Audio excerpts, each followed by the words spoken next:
Hello friends, Radhe Radhe. আজকের আমার recipe Janmashtami special তালের ক্ষীর।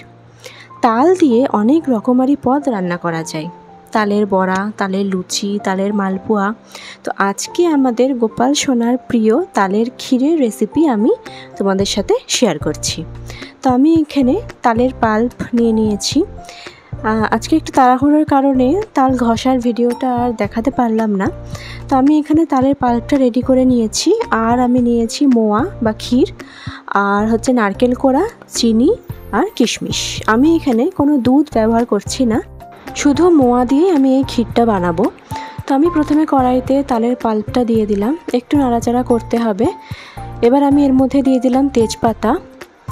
আমি এখানে মোয়া ব্যবহার করেছি, আপনারা চাইলে দুধটাকে ঘন করে ক্ষীর করেও এর মধ্যে ব্যবহার করতে পারেন। এবার আমি একটু নাড়াচাড়া করার পরে এর মধ্যে দিয়ে দিলাম নারকেল কোড়া, কিশমিশ, আর দিচ্ছি আমি চিনি।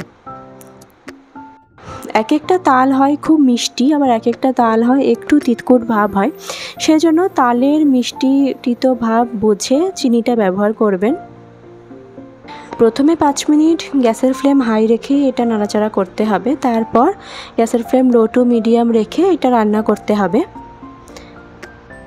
এবার এটা একটু ঘন হয়ে আসলে তখন এর মধ্যে আমরা দিয়ে দিলাম মোয়া।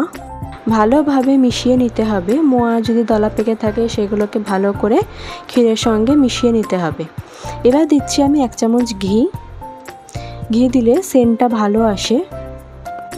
আর আজকের এই তালের ক্ষীরে আমি কাজু বাদাম ব্যবহার করিনি, আপনারা চাইলে কাজু বাদামকে কুচিয়ে এর মধ্যে দিতে পারেন। এবার আমি এর মধ্যে দিচ্ছি এলাচ গুঁড়ো।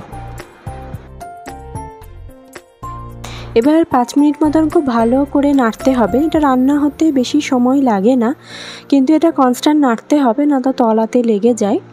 তো নাড়তে নাড়তে যখন এইরকম কনসিস্টেন্সিতে চলে আসবে তখন আমাদের ক্ষীরটা রেডি। এই দেখুন, তালের ক্ষীরটা খুব পাতলা হয় না, আবার খুব জমাটো হয় না, এইরকম কনসিস্টেন্সির হয়। তো এবার এটা নামিয়ে নিলাম। এবার ঠান্ডা হলে এটাকে পরিবেশন করে দেখাবো। তালের ক্ষীর বানানো কিন্তু খুবই সহজ, তোমরা দেখতেই পেলে, বেশি সময়ও লাগে না আর বেশি উপকরণও লাগে না। তো এই জন্মাষ্টমীতে তালের বড়ার সঙ্গে তালের ক্ষীরটাও সবাই গোবিন্দকে ভোগ নিবেদন করো। তো এই দেখো, আমাদের তালের ক্ষীর গোবিন্দকে ভোগ দেওয়ার জন্য একদম রেডি। অবশ্যই একটা তুলসী পত্র দিয়ে ভোগটা নিবেদন করতে হবে।